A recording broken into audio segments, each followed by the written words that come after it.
네, 안녕하세요. 끝판대장입니다. 구독과 좋아요, 알림 설정, 그리고 댓글까지 부탁드리겠습니다.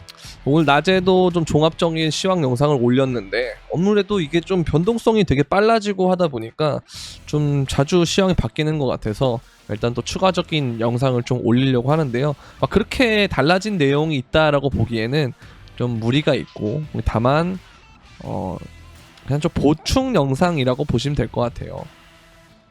네, 지금 보시면 오늘 제가 코스피를 띄워놨는데요. 여기서 이제 여러분들 이제 오늘은 2차 전지가 되게 핫했잖아요. 그리고 이제 공매도 폐지의 이슈 때문에 이걸 자금이 들어오면서 2차 전지가 핫했는데, 근데 재밌는 건 원래 보통 이런 시기가 오면 제가 마이너스 10에서 30%까지도 올 가능성이 있으니 중순이나 11월 중순이나 말 정도에 제가 투자하는 게 좋다라고 말씀을 드렸잖아요. 근데 지금 보면 동향이 개인이 오히려 지금 이 반등을 보고 팔고 있거든요. 이러면 좀 더 갈 수도 있어요. 그럴 가능성이 좀 있어요. 그래서 오히려 이게 저점일 가능성이 좀 있거든요.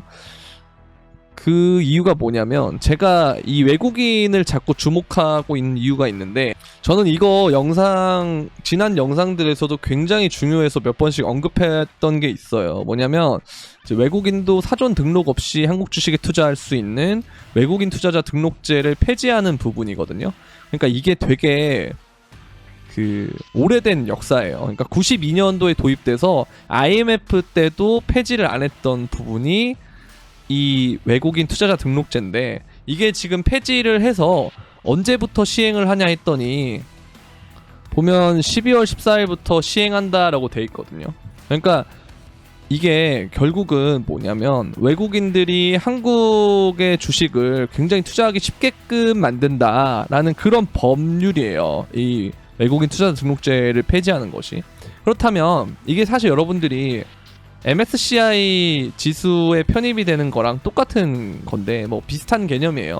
완전 뭐 같은 건 아니지만, 그러니까 얘가 이제 더 큰 범위긴 한데, 어쨌든 이 외국인 투자 등록제를 폐지한다라고 하는 건 이 지수에 편입되는 방향으로 가고 있는 것이고, 그 와중에 이제 하나의 걸림돌이 공매도인데, 이게 이제 공매도를 폐지하거나 건들거나 하면 이 지수 편입하는 데는 좀 어려울 수는 있어요. 근데 다만 이 외국인 투자자 등록제를 폐지하기 때문에 공매도까지 같이 폐지가 되면 외국인 입장에서 봤을 때는 이 시장에 들어오기가 훨씬 더 수월하단 말이죠. 어찌됐든 간에 지금 한국이 환율 방어를 이번에 굉장히 잘해가지고 저도 깜짝 놀랐습니다. 이번에 또 1200원대까지 낮춘 걸 보고 야, 진짜 대단하다 라는 생각이 들었고, 이번에 환율 제가 문제점을 자꾸 지적을 했는데, 이거를 해결하지 못하면 정말 우리 금융위기 올 수 있는 상황이거든요. 근데 금융위기가 아직은 뭐 오피셜하게 오지 않았고, 그리고 환율을 좀 잘 방어하고 있어서 굉장히 긍정적이다라고 생각할 수도 있는데 정말 대단하다고 생각합니다.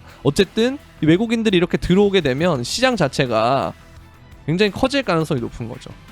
그리고 추후에 이게 커진 다음에 공매도를 다시 시행하게 하면서 그 다음에 이제 MSCI까지 편입되면 이 증시도 다시 올라갈 수 있는 여지가 생기는데요. 근데 이제 보면 이게 이제 되는 시점에서 우리의 앞으로의 키워드는 사실 뭐냐면 외국인입니다. 외국인이 어떤 종목을 살까라는 거예요. 어떤 종목을 살까. 그냥 간단해요. 그러니까 뭐냐면 우리가 외국인의 입장에서 보면요, 한국이라는 곳을 투자했을 때 미국에 더 뛰어난 회사가 있는데 굳이 한국의 이 섹터에 어떤 특정한 기업을 살 이유가 없거든요. 경쟁 기업을. 그러면 반대로 우리가 생각해 봤을 때 외국인들이 굳이 한국 시장을 와서 살려면, 주식을 매수하려면 한국의 강점을 갖고 있는 기업들, 그런 기업들을 위주로 사겠죠. 그죠? 그런 섹터들 위주로 살 거 아니에요. 뭐 반도체라든지, 뭐 2차 전지라든지, 그 다음에 뭐 K컬처라든지, 그 다음에 뭐 콘텐츠 산업이라든지, 뭐 이런 쪽으로, 뭐 조선이라든지 이런 쪽으로 갈 거란 말이에요. 그죠? 그래서 뭐 에너지도 될 수도 있겠고. 그러니까 여러분들이 이런 쪽을 우리가 수급이 향후에 들어올 수 있다라는 생각으로 좀 보시면 될 것 같은데, 제가 이제 주식 얘기를 갑자기 왜 하냐, 코인 얘기하면서, 결국 주식이 간다는 건 궁극적으로 봤을 때는 코인에 이로운 점이 좀 있어요. 그래서 좀 이런 부분들을 말씀드렸는데, 이게 이제 그거죠. 공매도 금지하는 법안에서 이제 그걸 하기 때문에 그 시행했을 때 증시가 폭등을 했다. 그래서 환율도 급락을 했다. 그런 얘기가 되고 있고 3개월 사이 최저다 이렇게 되고 있는데요. 보시면 이제 근데 여러분들 이건 기억하셔야 돼요. 언제냐면 2021년 3월 말인데요. 여러분들이 코인을 아마 이때 가장 많이 들어왔을 거예요. 이때 끝까지 버티고 있다가 이제 1월 달쯤부터 쭉 꺾여가지고, 그쵸? 이렇게 이제 꺾여서 코인으로 몰려서 들어와가지고 주식하던 분들도 코인을 굉장히 많이 들어왔는데 마찬가지예요, 여러분들. 그러니까 지금 이제 주식으로 다시 돈이 들어오면 이게 결국은 어떻게 해야 되냐, 코인으로 갑니다. 근데 지금 코인 자체가 이 국내 주식 말고 전 세계 자산시장에서 지금 비트코인이 굉장히 퍼포먼스가 좋거든요. 자, 그렇다면 세계도 이제 관심을 가지고 있고, 우리가 특히 이 붐이 붙으면 굉장히 빠르게 몰리는 경향이 있기 때문에 그것도 코인에게 호재인데, 이 호재인 상태에서 공매도가 금지가 되고 주식에 자금이 더 들어온다라고 하면 순간적인 관심도가 떨어져요, 코인에. 그죠? 이게 정말 긍정적인 겁니다. 왜? 여러분들 이게 거래대금이 이만큼 늘었다가 코인으로 빠지는 이유, 서학개미라는 거 이제 미국 주식에 빠지는 이유가 종합적으로 뭐였냐면요, 그때 이겁니다. 이거 고수익을 추구하기 때문에.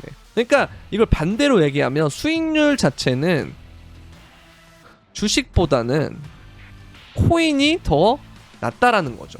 그죠? 근데 이 수익률을 추구하기 때문에 해외 주식이나 아니면 코인이나 이런 쪽에 눈을 돌린다는 거죠. 똑같습니다, 여러분들. 이게 똑같은 로직으로 될 가능성이 매우 높아요. 그렇기 때문에 주식이 지금 이렇게 올라주는 건 매우 호재다. 자, 그러면 이들이 높은 수익률이라고 생각하는 이유가 뭐겠어요?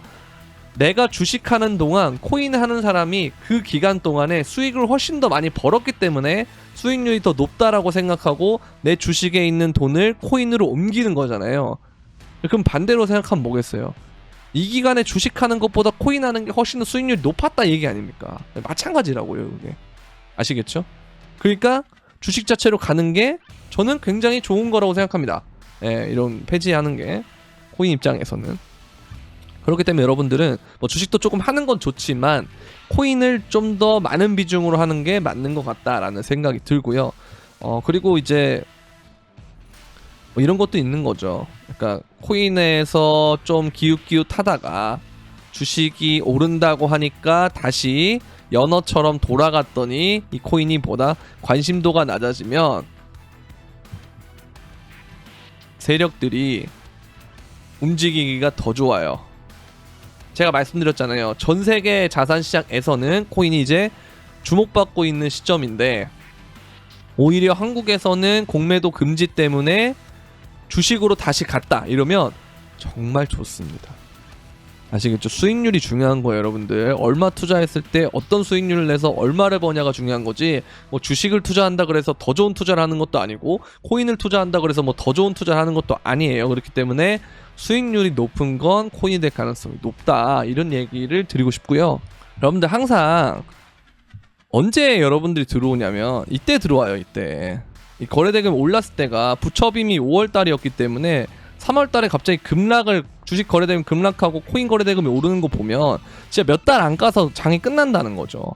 근데 사실 비트코인 차트를 보면 2020년부터 이렇게 쭉 올라왔거든요. 그리고 2021년 5월달에 부처빔이 나오고 반등 나왔다가 끝나는 그런 차트가 나왔단 말이에요. 그럼 우리는 언제 해야 되냐 이거죠. 지금이 계속 할 때라는 겁니다. 아시겠죠? 그러니까 굉장히 긍정적으로 보셔야 되고, 주식이 오른다 그래서 뭐 전혀 나쁠 게 없고, 뭐 안 오른다 그래도 세계가 괜찮다 그러면 그거 가지고도 또 좋은 이슈거리가 될 수가 있는 거고요. 그렇기 때문에 우리는 지금 이 구간에 가지 않았다라고 볼 수가 있는 겁니다. 왜? 관심도가 생각보다 별로 없어요. 주변에 아직까지 코인 얘기가 별로 안 들어오고 있어요. 올랐는지 안 올랐는지도 모릅니다. 다만 공매도의 금지는 주말에 우리가 얘기가 나왔는데 오늘 월요일부터 장난 아니게 가잖아요. 그리고 굉장히 이슈화가 됐잖아요. 그러면 이것보다는 지금 코인이 더 관심도가 낮기 때문에 이 가격대에 있을 가능성이 매우 높다라는 거예요. 왜냐면 언론 보도는 슬슬 증가하고 있거든요. 그러면서 다시금 증가하면서 열정 구간 이 정도까지는 저는 왔다라고 생각을 하거든요. 그렇기 때문에 이후에 만약에 상승장이 간다면 이 구간이 아직 남아있기 때문에 여러분들 매우 긍정적인 상황이기 때문에 주식에만 마냥 보고 있을 필요가 없다라는 겁니다.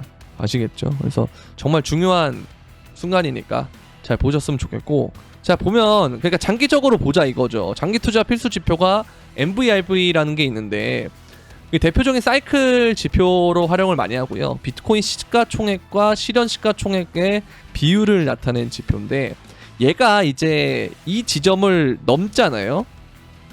이 기준점을. 그럼 그때부터 엄청나게 쏴요. 보면 가격이. 흰색이 가격이에요. 근데 지금 얘가 거의 다 와가요. 이 지점까지.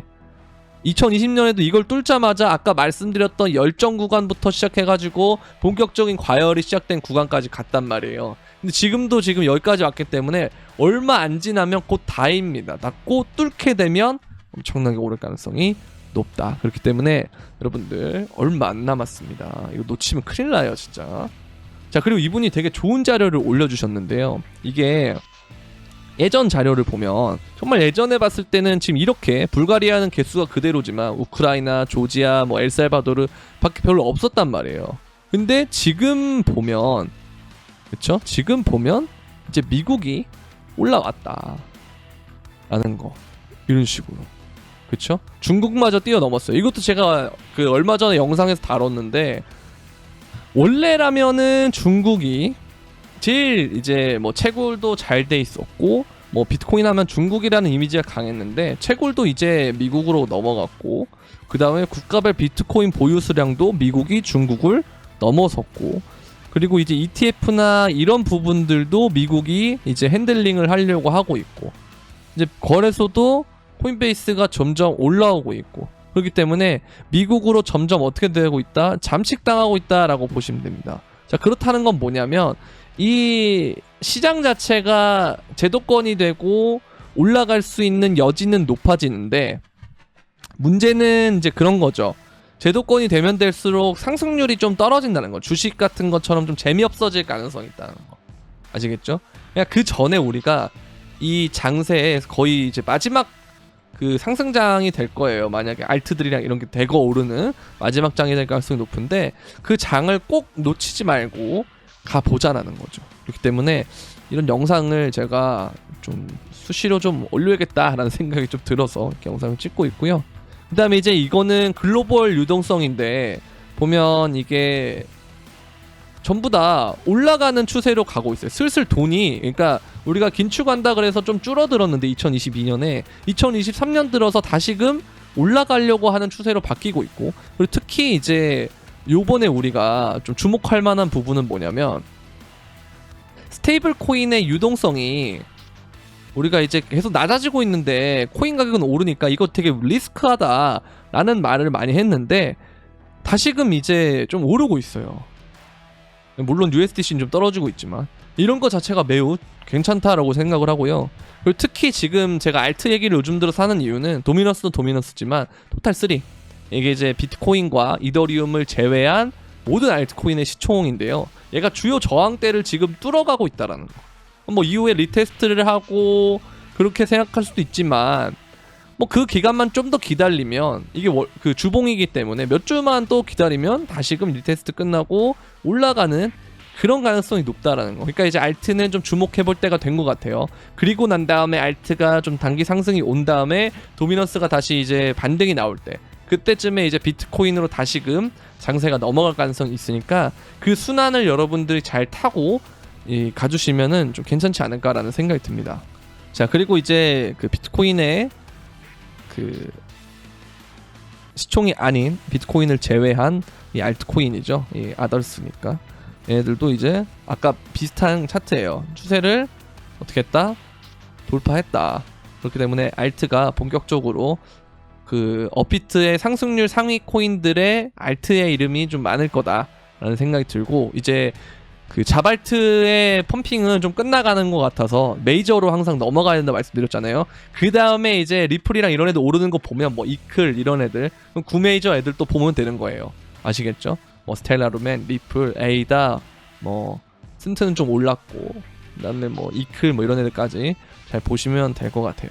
자, 그리고 오늘 그 샘 뱅크먼이 유죄 판결을 받았는데요. 거기에 대해서 이제 뭐 암호화폐 산업에 안막이 거쳤다, 블랙스완이라는 거죠. 뭐 스트레이로 캐피털의 파산과 테라 루나와 붕괴, 그 다음에 뭐 이런 블랙스완이 그걸 딛고 한 땅에 진화했다. 그러니까 우리가 이 블랙스완을 다 끝나니까 15,000불까지 떨어졌는데 이제 지금 34,000에서 35,000원대까지 가고 있으니까 이거는 이제 거의 이제 회복을 했고, 이 저평가 구간을 지나서 이제는 상승에 갈 확률이 높다, 이런 얘기를 하는 것 같아요. 자, 그리고 이제 그 중에서 스테이블 코인도 제가 말씀드렸지만 USDT의 시가총액이 신고점을 경신을 했기 때문에 얘가 이제 비중이 가장 높아요. 68%로 이제 점유율을 갖고 있는데, 그 놈이 이제 신고점을 경신을 한다라는 건 이제 결국은 이제 스테이블 코인 자체도 이 하락 추세를 멈추고 상승세로 리바운딩 할 가능성이 높다라는 생각이 듭니다. 그리고 이제 이에 맞춰서 비트코인의 안 파는 지갑도 82만 개 이상으로 집계가 되고 있고요. 여전히 홀딩하는 쪽이 많다라고 볼 수가 있고, FTX의 리스크도 좀 없어지고 있어요. 제가 이것도 영상에서 언급 드렸는데, 그 솔라나를 팔려고 FTX에서 거래소로 입금하고 할 때 좀 눌림이 있을 수 있다. 근데 그때 또 내가 솔라나를 좀 계속 저평가돼 있어서 좀 잡고 싶은데, 가격이 어쨌든 좀 올라서 나중에 사고 싶다 하시는 분들은 제가 이 이슈 이후에 매도세가 좀 나오면 그때부터 천천히 매집하면 된다 그랬거든요. 이게 나오고 있기 때문에 이게 좀 끝나고 그 다음에 좀 매도 물량이 나온 다음에 그 다음에 이제 여러분들이 솔라나를 다시 천천히 보시면 괜찮지 않나 라는 생각이 듭니다. 이것도 제가 다 그 영상에서 언급했던 내용들이에요. 영상 끝까지 다 보시면 이런 내용들 다 알 수 있으니까 영상 항상 끝까지 봐주시고 구독, 좋아요, 알림 설정까지 해주시면 감사하겠습니다. 자, 오늘은 일단 여기까지 하도록 하겠고요. 여러분들 좋은 밤 보내시고 내일 뵙겠습니다. 안녕히 계세요. 바이바이.